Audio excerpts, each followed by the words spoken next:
Aggie baseball getting ready to take on Texas over the weekend. I'm down with MLB. I could make that our first question of the day. How many people are like Louis? MLB is here. You're already down with the Astros and the Rangers or whoever your favorite team is. Or you like Bryce. Bryce says, wake me up when it's June. That's when he's ready to get his Astros on. Or how many people are even still really Major League Baseball fans? Maybe that's our first question of the day here on the Louis Bellina Show, presented by CC Electric. We'll begin, as we normally do, maroon and white notebook. I shared this yesterday. I was visiting with Mitch Light of The Athletic. Texas A&M right-handed pitcher Aiden Sims was selected as the SEC Pitcher of the Week. Mitch and I do the college baseball roundup noon to noon 30, and that was announced yesterday at lunchtime. But hey, well worth repeating. Aiden Sims, A&M SEC Pitcher of the Week. He was simply brilliant in the rubber game, the third game, second game on Friday of the doubleheader. He was simply absolutely brilliant. Through the complete game because it was a run rule. 7 innings. Struck out 8 batters, 3 hits, 2 walks. His finest start. Again, the question will go, what do you do at Cedillo? But that means what do you do at Sims? Do you auto flip him to Fridays now? Do you leave him as the best, Sunday starter in the SEC? If so, what do you do at Fridays? I think it's an interconnected question, but Aiden Sims, SEC Pitcher of the Week. Aggie baseball back in action tonight, the midweek.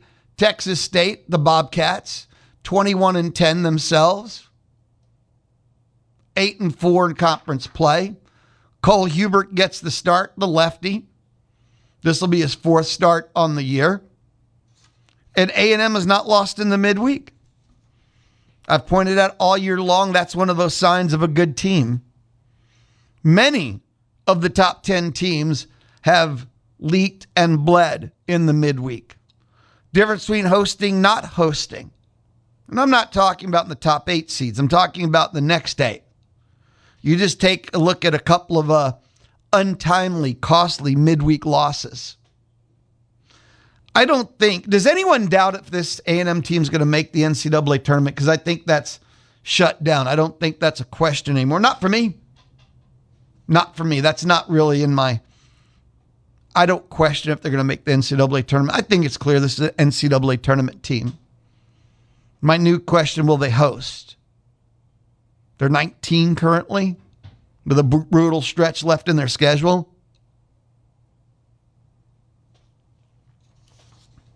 So anyway, don't leak midweek games as you're trying to push to host. Aggie baseball, Texas this weekend at LSU, at Florida, Auburn, Ole Miss, Mississippi State. Every one of those teams, preseason top 10, current top 15, top 25. Sure, some struggling, some not living up to those expectations, still ranked nonetheless. Is every one of those an NCAA tournament team themselves? Right? That is what A&M has remaining. But that also, simply put, that is SEC baseball. And truthfully, you kind of expect nothing less, correct? You will hear Aggie baseball tonight, 5:45 p.m., right here on the Zone. That 5:45 is the pregame start. But Aggie baseball tonight, right here on the Zone, 11:50 a.m. and 93.7 FM. You can listen on the Zone app at radioeggieland.com, and you can tell Alexa, play Zone 1150. Quick softball, because we're in the maroon and white notebook. The Athletic released their softball top 25. Aggie softball, they moved up 5 spots to number 15. Softball America had them 15 too.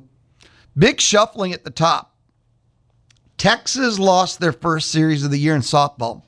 It was Alabama. Alabama is a team this year that started like at 18 or something, which for them is historically low. They've been a top 5 team in the country forever.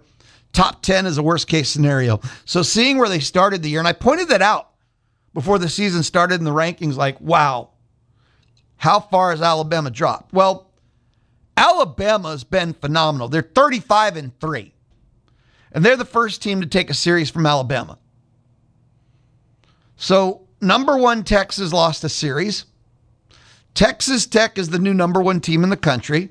They're the best team money can buy. And remember, in the Lou world, that's not an insult in college athletics. If you have an alum, a billionaire, millionaire, I don't care. If you have an athletic department that's willing to spend, you're just playing the game correctly. So that's not an insult in the Lou universe. Texas Tech is 1. Oklahoma is 2. Bama is 3. Texas drops down to 4. Arkansas is 5. And Florida is 6. So you've got 2, 3, 4, 5, 6. That's 2 through 6. 5 straight teams are all from the SEC in softball. And Texas Tech is 1. I'll tell you something. Texas Tech went out and scheduled up in the non-con because the Big 12 in softball is not good. So it's easy for them to be 38-2. Oklahoma, oddly, did not play a challenging schedule, but they're playing in the SEC, so that's a moot point.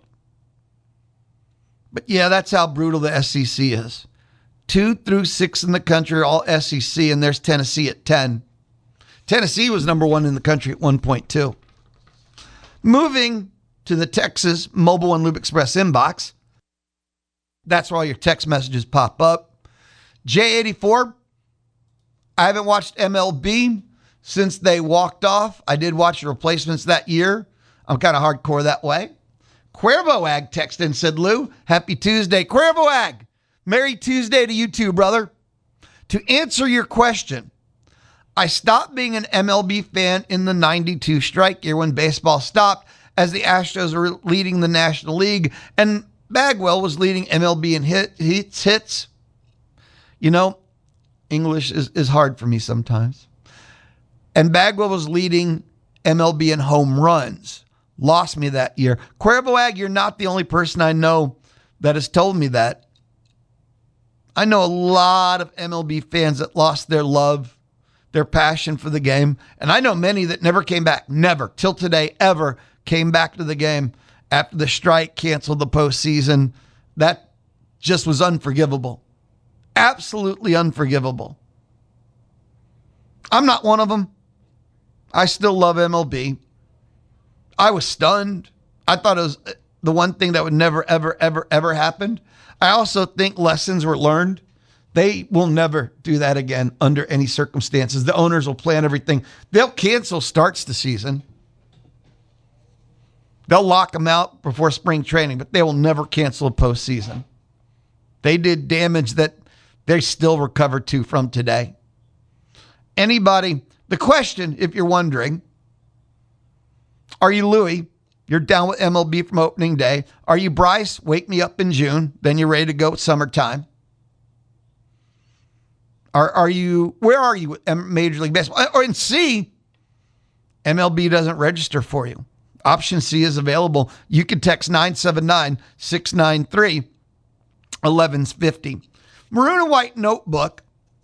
I have seen so many mock drafts at this point. There's no universe that I can keep them straight in. I love the draft. And I look at the draft. I don't just follow the Aggies. I mean, that's the main storyline, but I just love all of it. KC Concepcion, 27 San Fran, Dolphins, Kansas. There's a lot of options for him. If I was going to Vegas, A, I'd be really happy. B, I get to gamble a lot. And C, oh, the food, even the breakfasts. There's not a meal to waste. I used to joke, and it wasn't a joke. I'd have to go to Vegas to win money just to pay for all the meals. It wasn't even about trying to win money. It was just paying for the meals. But if I was going to Vegas, I would bet KC Concepcion is the one guaranteed. But if there's one Aggie who's going in the first round, it's Concepcion. Cassius Howell, everything I see, it's Seattle, and that's the 32 pick. The thing to remember is I've seen 5/6 Aggies in the first 3 rounds. That day one, that what used to be day one. And the first 3 rounds are players that are going to start, even if it's the 2 deep level, but start in the NFL. 5/6 Aggies expected in the first 3 rounds, with as many as 3 Aggies in the first round, or 1, and 4 Aggies in the first 2 rounds is kind of what we're looking at. Maroon and White Notebook, Aggie football. The name Ray Coney, the linebacker they got from Tulsa, keeps popping up everywhere I'm looking. Sleeper player for 2026. I saw a list from The Athletic. Best transfer portal pickups from the G6. Best transfer portal pickups from the G6. Ray Coney popped up at 6. Everyone that's seen tape, scouting, this is just a guy that's a tackling machine. This is just a guy that goes coast to coast. He's just a guy that he is going to, here you go. He's going to make plays. Now, will he be 100% perfection? I mean, what will he be like in the SEC? But it's weird. Maybe he's not first team all SEC, and there might be like some adjustment stuff. But like even as he's learning, this is a dude that's going to make plays. It's kind of the vibe, the kind of, he's just too active. He's got coast to coast range. And what does that mean? Sideline to sideline. He's kind of like the perfect linebacker to have in the middle of the field because he's going to find the play. He's kind of exactly what he's needed for A&M's defense. Exactly what the doctor ordered. So, and his name pops up every time there's an opportunity for someone to fit him in. I just keep seeing his name. So, and the day he was announced, the scouting reports, everything like Ray Coney. So once spring football gets done, and then we're going to have May, June, and July doing this list and that list and that list, impress your friends and mention Ray Coney a lot. It seems like it'd be a pretty smart play. Maroon and White Notebook. Oh, it was The Athletic again. They did the list of the top receivers for the NFL draft, but they broke it down by the different receiver positions. And the number 1 ranked slot receiver for the NFL draft, Casey Concepcion. Quote, measured bigger than they thought at the combine, best separator in the class, as ability to pull away from defenders is unique.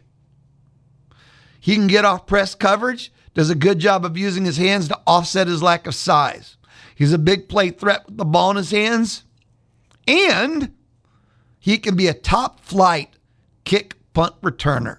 Now, every pro, there's a con. Perfection hasn't been made yet.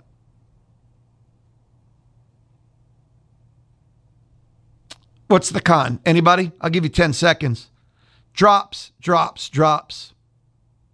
Quote, his biggest issue is with concentration drops, which is frustrating because he's a hands catcher who isn't afraid to go up for the ball in traffic. He has the hand strength to bring in those passes, but dropped 19 passes in 3 seasons, 9% drop rate. So Casey Concepcion, according to The Athletic, number 1 slot receiver for the draft. We'll take a timeout. Come back. We'll stay maroon and white. Logan Lee, Aggie Hoops. The portal is open. We'll talk about the national championship and more. This is the Louis Bellina Show. Tuesday from inside the Charles Schwab studio. This is Texas A&M's only all-sports station, The Zone. 1150 AM and 93.7 FM. It's the Louis Bellina Show, presented by CC Electric. It's the Louis Bellina Show on a Tuesday, and maybe a couple more times. We never know. We're just winging it. But it's making me sad just thinking about, because a week without Logan is like a week without sunshine. Joining me now, Logan Lee. Logan played basketball at Texas A&M. Logan coached at A&M in Kentucky. Logan officiated the game of basketball. Even with all that, I help him every Tuesday understand more and more about the game. It's a learning process. We're like 15, 20 years, and his learning never ceases. What's up, brother? That kind of explains why I'm here. Yeah. And not coaching or officiating. Yeah, exactly right. How you doing, brother? I'm doing great. Portal opened. Portal open? Should we be concerned that Bucky hasn't picked up all his players yet? Absolutely. I mean, last year he had 6 players by this point, and that's because there's no other coaches looking for players at this point. When Bucky took over, that is true. Everybody already had their roster. I mean, at this point, what 80? I always forget. Was it 87 or 93%? 87 or 93 of the top 100 players were gone. Bucky was one of the few coaches left with a fat wallet and got to the second game in the tournament. Amen to that. I saw something, and you could tell me true, false, you don't know, whatever you've heard, but you have to have at least a $12 million budget this year to be to be on the competitive range. I think that's probably that. I don't know. That might be a little low. That'll make them probably middle of the pack. I don't know. I don't know exactly what it is. I know what they spent last year, and that would be probably a little less than last season. Because when I saw that, I don't know, Twitter, you read you know what I mean? You see so many things after a while. Let's just say in the social universe, I saw that the men's going to be 12 mil to be competitive. And then they listed all the schools that are in for the competitive budget. A&M was on the list. Yeah. No. A&M, Aggies have stepped up, and they've done a good job. And, I think where A&M has an advantage is how do you say it? Third parties. Did you say advantage in college basketball? A&M has an advantage? They're the third party groups. Texas Aggies United. TexAgs does a really good job with NIL help. There are groups that are fighting for the cause, not just one sport, but for all sports. And some schools focus on basketball, some schools focus on football. A&M is really trying to do it all. We don't have a Cody Campbell at Texas Tech who is just going to fund everything. Is there a reason why? What do you mean? Why don't we have a Cody Campbell? Because because A&M, how do I put this in these are very strategic words. I'm sorry, I didn't mean put you on the A&M. spot. Well, no, I don't want to make it sound bad for other people, but A&M has factions. The word that I keep saying is that I keep thinking of is morals. It's not just a win at all cost. A&M has they have people that understand money and finances, and they're not just going to say, okay, you can have my $50 million. I don't expect a return. I don't expect anything. I just want to win. Or you have an A&M group that just says, hey, here's my $50 million, but we want good players, good coaches. We want to win, and we also want a little bit of an understanding of where this is going towards. It's not just here's a blank check. Do what you want with it. Does that make sense? Strings attached. I don't know. No. I don't think it's strings. I think it's who's ever donated money and say it's okay to lose 12 games in a football season. Everyone that donates money wants to win. But I think A&M people at A&M want to do it the right way, as clean as you can. Does that? Well, hold on. Nothing in NCAA athletics is just crystal clear, cut and dry. There's some things that are attached, but A&M is like, you know what? We don't want to cheat in this manner. We don't want to do that. Whereas, so we don't want to be Scott Drew. We don't want to be LSU. Absolutely. Is Texas Tech cheating, or are they just buying? They're just buying. Yeah. I mean, you got a guy like Cody that's made his billions, and hey, we want to bring something nice to Lubbock. We've never had anything nice. Well, it's kind of interesting when you're a billionaire like that, and you said 50 mil, right? That's his entertainment fund. It's not real money, Tim, is it? I've never had money like that. I don't have perspective. I was about to say, I don't know. I don't. It's hard for me to imagine. Hey, here's 50 million. Here's 100 million. Here's whatever. I can't fathom that. That's my thing, because we're talking about things that I'm going to be honest. I don't know to a billionaire what his party fund is. 50 million to him just to prove to the world that I can buy a championship, just to prove that he can make his alma mater. You know, they're buying a softball championship. They're buying football. They're trying to buy basketball, and it's being funded. It's not just him, isn't there? Like 2 of them or 3 of them even. But I mean, Mark Cuban, Mahomes, and Adidas, they work together to create that. Look. Do you have to donate $50 million? No. To reduce your taxes so much that you're not in whatever bracket that you currently were in? I don't know. It's hard for me to fathom $500,000. It's hard for me to imagine $100. Oh, sorry. Like I don't know. But we're talking. But back to the A&M basketball. The true manner. A&M will be funded. Yeah. They will do a good job. There is support. Bucky has found supporters, and he's really got things rolling. He has the momentum behind him, not just with NIL, but with the fan base and with the recruiting aspect. What he did this past season with the team has shined a light on what could be in the future and what it could look like. I personally would like to know, how much did Michigan pay? You know, their 5 starters are all transfers. And then they go and win a national championship. How much did they pay for that roster? And no one's talking about it, are they? I mean, it's been mentioned, but it's not like a major player in the conversation. I think Michigan did a great job of coaching and putting that thing together. But how much did they pay?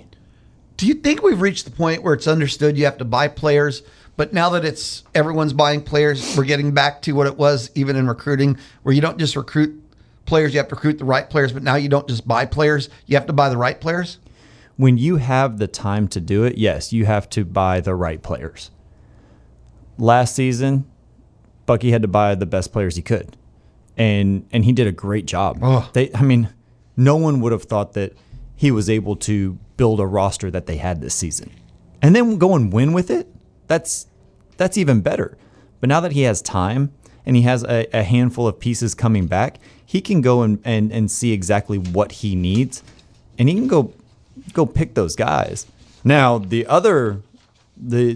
flip side of that is now he's going against everybody else in the country that are trying to fight for these guys right now. Sure, but he has time. He has time. And he can still have a secondary list and a third list. Yeah, absolutely. Something that struck me when we talk about having no time, he went and got 14 players. I think he only missed on 3. And I would say the other 11 made some form of contribution. I'm not saying all of them went on to be stars, obviously, but the other 11, I think, had some form. Even if the contribution was good bench, good depth, or star, or won you a game. Absolutely. And if you're going to have a hit rate like that on the time he had, and not even, he went, doesn't fit my system, but I'll get something that is just mind-blowing to me. Agreed. What he did. Agreed. That's stunning. You look at the amount of minutes that were played that he allotted for the guys that he brought in. And I'd say for 2/3 of the season, he was playing 11 guys. Sometimes it would be, hey, number 10 and 11 aren't producing, so let's go with number 12 and 13, and they produced that game.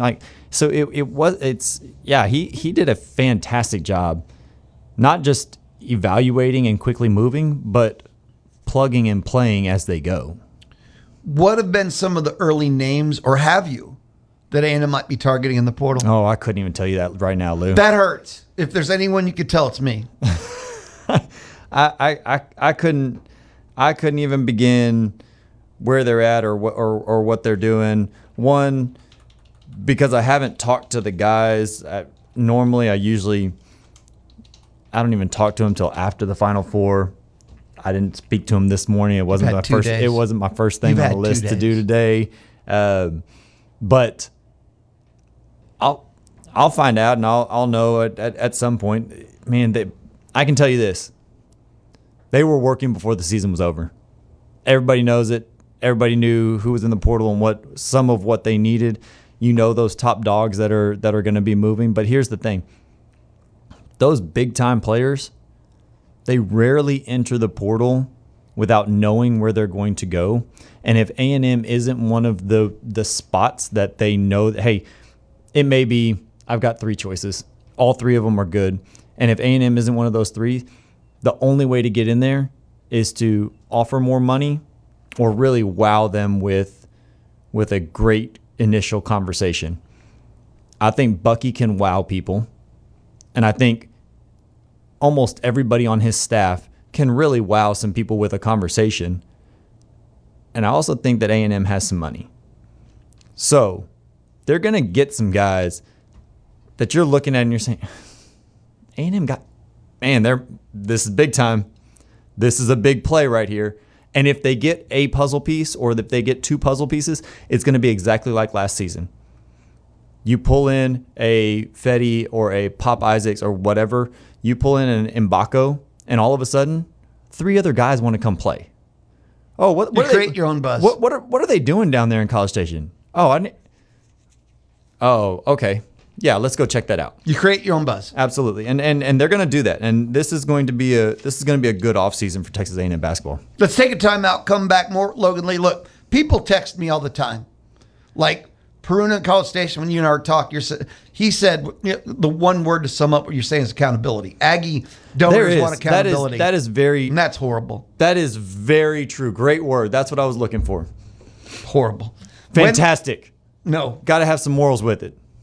Why? If you're competing against people that don't, then you're putting yourself behind the 8 ball. You're making it harder for yourself to win. You need to compete on a level playing field. You're right. You do make it harder, but it's not impossible. So far, it has been. So you want to go to Waco? Where are those Aggies? So you want to go? You want to be like Waco? They don't have a football national championship, so that's not the way. They've had investigations.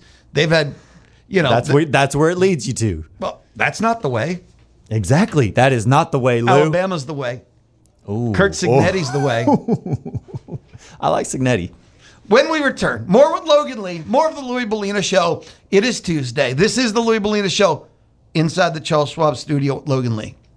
Be in the know about the Louis Bellina Show. In the morning, you are awakened by the twitter of a little bird. Follow at Louis B1150. That's at Louis B1150. Follow us on Twitter. The Louis Bellina Show, presented by CC Electric. They do free estimates, and they have military and veteran discounts. They are CC Electric. Logan lead time, Tuesdays, 11:20, and on the first hour here on the Louis Bellina Show. Logan, Josh Holloway transferring. Yeah. Isn't he the only player that came from Sanford with him? It is. Sad story, but understandable because I think it's pretty simple anyway. Josh Holloway wants more PT. He probably wants somewhere where he's going to get 22, 30 minutes in his final year. I mean, I can't blame him. Right. If you look at it, he was brought here to do a job, and I thought he did his job. He helped guys learn the system. When guys were struggling in Bucky's system in the beginning of the year, he was a great substitute to throw in there and get A&M back on track. He's one of the most athletic guys in the gym last season, and so it really fit with what Bucky was trying to do. And I think just the learning curve of the team was enhanced and quickened because he was here.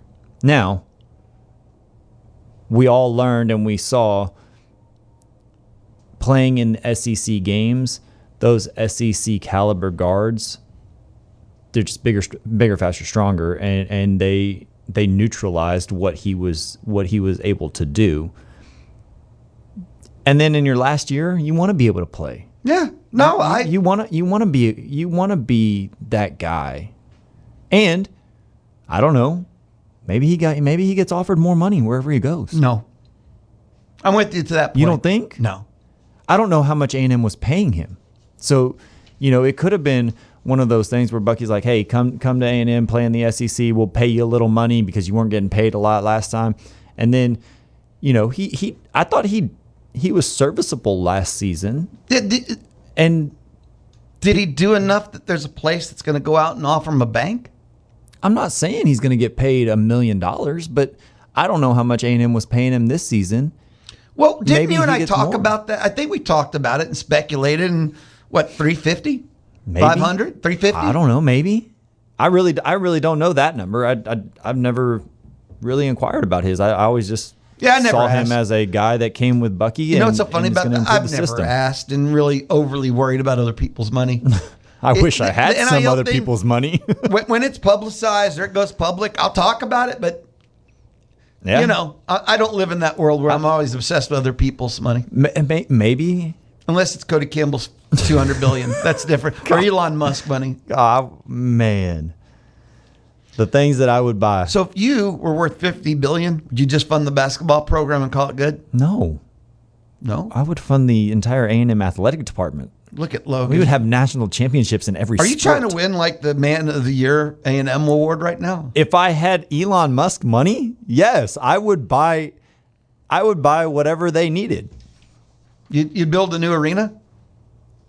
Yes. LED lights? I would build a new arena and put it in my name, and I'd make money off of it anyways. Because a new arena would sell out, and it would be fantastic, and then I'd be able to use it whenever I wanted to. Wait a minute. What, you're just bored on a Saturday and you want to go shoot some hoops? Why not? How awesome would that be? When by you the way? have that How much- awesome would that be? You just call over and go, I'm going to be there at 12, and they turn on the lights and they're playing the music for you, and you just shoot Absolutely. some hoops with your friends. As soon as I walk in the gym, there better be like baseball walkout music. There better be some music playing when I get in there. Cheerleaders, dun dun dun dun dun dun dun dun dun dun. No, can't have cheerleaders. I'm not. I just need a gym to myself. Brewster's Millions. Telling you. Logan's Life. Don't give me that amount of money. Stupid money. Logan Lee has fun. John Rothstein doesn't do a top 25. He does a top 40, right? And as soon as Michigan beats UConn, we get the way too early everything's. The way too early everything. Why would you do a way as the portal opens? These teams are going to be unrecognizable. Logan mentioned this earlier. Michigan's your national champs. Their 5 starters are all transfers. And we're doing way too early. Look, football, we do way too early, 2 minutes after the national championship game. And then we do one after the transfer portal, which starts after the championship game. Then we do one when spring football starts. Then we do another one after. I mean, we do like 5 ways too earlys in football, but they all make sense to me in a really bizarre way. But do they? Yes. Lou. Yes, they do. I'm sorry, Logan. No, they don't. You have to do one after the national championship game. Why? Why not? But You didn't think of that, why? did you? And then you have to do one after the transfer portal. That's 2 weeks later. Yeah, at that point you do. Then you have to do one after spring football because all these players have left. Now, after spring football, we have new data. Because we have practice reports. Okay, but You see, Logan? You didn't think about it. But going after practice reports, really, are we really talking about a team Practice? We're talking about practice. that had practice 8 times, 15. 15 times, 15. and of those 15, the media gets to watch what? An hour worth of I live for practice. And then you have the spring game where the coaches show us everything they learned and they give away the whole playbook. Oh, yeah, Logan. Okay, so what does Rothstein say? Because I actually like Rothstein. Well, who does it? He has A&M 35. Way too low. What? So you think they should be 50? Way too low. They should be top 15. Oh, no. Why not? They're going to do something great in the portal. Okay. I'm going off of momentum. Folks, you don't understand. There's the 3 phases of Logan Lee. In season, he picks them to win every game. Then in the off season, he's got them under. I mean, look, right now I am still riding a high on Bucky, and I'm rolling. So that's why they are a top 15 team in my mind, because of what they're about to do in the portal that opened yesterday or today, maybe this morning, like midnight. But in about 2 weeks, this team won't be good enough to crack the top 10 in the SEC until 2 weeks before season, and then they'll be all right. My thought. That's just my process every single year. My thought is, if you have any prediction for Aggie basketball right now, you're just pulling it out of thin air. Because we have not one clue what the roster is going to look like. What does he base it off of? They lost like 8 players. I know. Is it 8 or 9? So what is he basing it off of? nothing. Absolutely nothing. But you know what, though? That's a statement of the competence in Bucky. Absolutely. I'm okay with it. So, but nothing. Like, even picking M'Baku, who's been injured for a year and a half now or something, right? Yeah, but right? Yes, but that's a good starting point. But even counting on him, who's been injured for a year and a half, is not necessarily the smartest Him thing. and Clements, who had a stretch, but even down the stretch, he was back to not really being that effective. You know, scoring 12 points on 4 of 16 shooting is not exactly something to write home about. But he had that stretch, like 2 to 3 weeks. he's going to be good. And you know what? he's I gonna be hope his fantastic off-season next development matches the development he had in season. Because he could be Yeah, for dangerous, sure. but he did cool off after that stretch. I mean, look, I think, And his defense really has to get better. in all seriousness, riding just the Bucky Ball wave, 35 is a legit starting point, and it shows the respect that he has Absolutely. across the country. Absolutely. And what he's doing and what he's capable of doing. You know, even I don't even know where Buzz's teams were ranked at the end of the season. I don't know where Billy Kennedy's teams were ranked at the end. I don't even know where our teams were ranked at the end of the season. Number one. Your teams. I mean, no. I think we got up. I think we got up to like top 15. Well, number one in our hearts. But we had potential NBA guys coming back, like top point guard in the country coming back, and that in itself will get you a top 15 spot, because we all know guards are the biggest thing that you need. Oh no, not this again. in NCAA Really? basketball. I like how you picked up on it really quick. I knew where you were going with this. I hang out with you, Logan. I smelt that from a mile away. I'm just telling you that's what it is. And so, being 35 right now, kudos to Bucky and men's basketball, because that's a big time statement. My basic thought, and this is like the only thing I've been thinking. So if M'Baku goes 100% health, and he's back, it wasn't just talking to the microphone in the back thing. Because if he goes through the NBA thing again and he gets a grade that he's drafted, and considering his health history, he might not be able to come back. There's a lot that's involved with the concept. You're shaking your head. I don't. He could go out and perform really well, and I still think the NBA would say you need a year because you haven't played. I don't know. I really don't know. If you have M'Baku and you pick up a second version of him, i.e., if you actually have 2 NBA level players and not one, that's all you need to know. Then you're a top 20 type team. Because you look at the upper level SEC teams, they all had 2 to 4. Yeah. Yeah, they to be fair, they all had like 4. Well, you need to get 2, and then you vault yourself up to top 15, top 20. Because 2 NBA guys, Bucky Ball concept, you're top 15, top. I'm going to stick with top 20 team.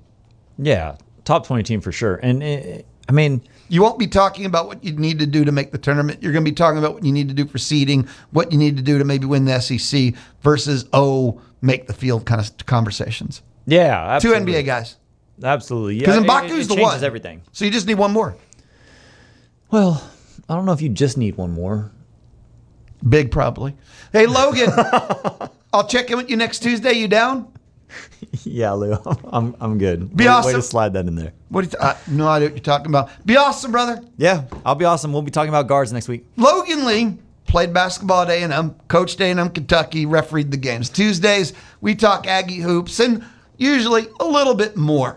When we return, I got to wrap up our first. Time flies when you hang out with friends like Logan Lee. You can hear Aggie Baseball online at RadioAggieland.com. RadioAggieland.com.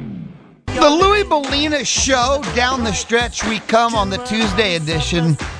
We've got a couple of hours left, noon, 1, okay. At 12 o'clock, Joe Sheehan of the Joe Sheehan newsletter on the D4 Land Services hotline. If you ever need a metal building, a custom metal building from the ground up, check out d4landservices.com. They can hook you up. At 12:35, I'm going to be joined by A&M wide receiver Mario Craver and Lizette Hawkins of the United Way. The two are combining forces. Mario Craver is having a football camp. It's going to be at Bryan High, Merrill Green Stadium on May 2nd. More details. 12:35, Mario Craver joins us here on the Louis Bellina Show. At 1 o'clock, Olin Buchanan of Texags. It's an every Tuesday thing.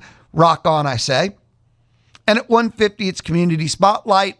Ron Crozier, Twin City Mission. So, many miles to go before we sleep. A lot more to go. Pretty excited. I think it's a great Tuesday ahead. Had to share this with you. It's from the lifestyles portion of the Louis Bellina Show. But today is one of the Louis Bellina holy holidays. Today is National Beer Day. We celebrate it every year on April 7th. It marks the day that the Cullen-Harrison Act came into force. Signed into law by President Franklin D. Roosevelt, March 22nd, 1933. April 6th, the day before, by some, is known as New Beer's Eve.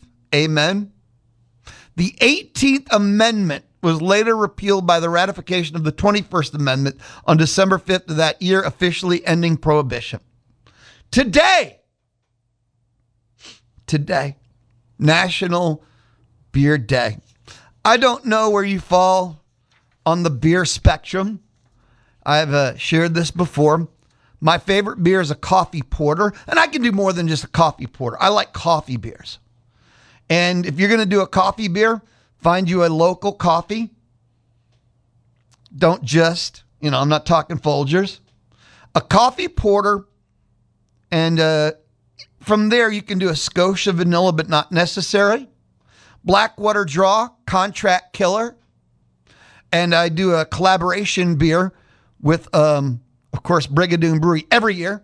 And we donate the money to charity. And we call it Man's Best Friend. And that's a coffee porter beer too.